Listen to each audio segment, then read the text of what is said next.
So we were just getting ready to take a 2-week road trip. Literally, the car is packed, like we were supposed to be out the door. And John came up the stairs, and I can still see the look on his face. And he's on the phone. I'm like, well, who is he talking to? And I couldn't hear who was on the other end, but I could hear bits and pieces of the conversation. It's a baby girl, just born today. She was born 10 weeks early. She was teeny tiny. She was 3 pounds, 9 ounces when she was born. The tiniest little person I have ever seen in my life. So she was in like the full isolette. So there was just little armholes that you could put your hands in and touch her. And she had this big CPAP mask. So you really couldn't see her face. She suffered a brain injury to the white matter of her brain. Kyrie's condition wasn't in the plan that we had set up. That's just how adoption works. You try to plan out as many details as possible, and this was just not part of the plan. It was not expected. And they said, we need you to decide if you're going to go through this or not. It already felt like she was part of us. Like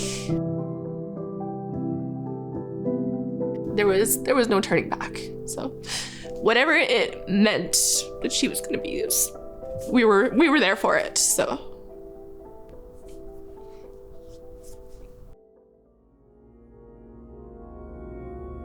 Kyrie now has spastic quadriplegia, cerebral palsy. So all 4 limbs are really, really affected.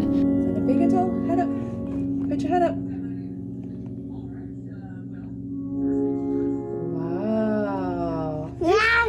You're so big and tall. I remember our first equipment meeting at the Rehabilitation Center for Children, and they said, well, what do you need? Well, I don't really know what's available. Like, can you show me what you'd like to watch on TV? Moana. You'd like to watch Moana? Physiotherapist said, well, maybe she would like a bike. I was like, well, what do you mean? I didn't know that there was like bikes for kids like Kyrie. Like she can't sit by herself. How is she gonna ride a bike? They said, well, we have special bikes for kids. And they brought one out and they let us trial it down the hallway. Come on, Kyrie, show me your bike. Come on. Go fast. Show me your bike. Go fast. And it was so amazing to see. She was like sitting up nice with the little harness, and you know, it pedals her legs for her, and she was so happy.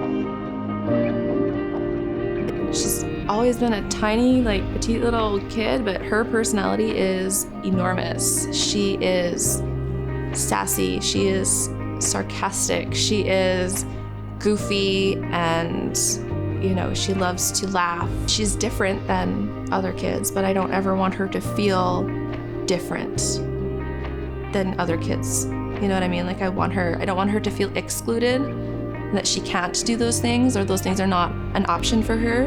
I know how important it is to have that bike, to have that iPad, to be able to speak with my child and have her be able to tell me her needs and wants and her thoughts. And it's just things like everybody might take for granted. They make a huge difference. She was ours from the moment we saw her. I wouldn't change anything. Like she's just exactly where she needs to be. I wish people would, you know, support children's rehab, because the impact that they make on families like mine, families that, you know, need that little bit of extra support, extra help, so that they can do things that any other family can do. It changes your whole world.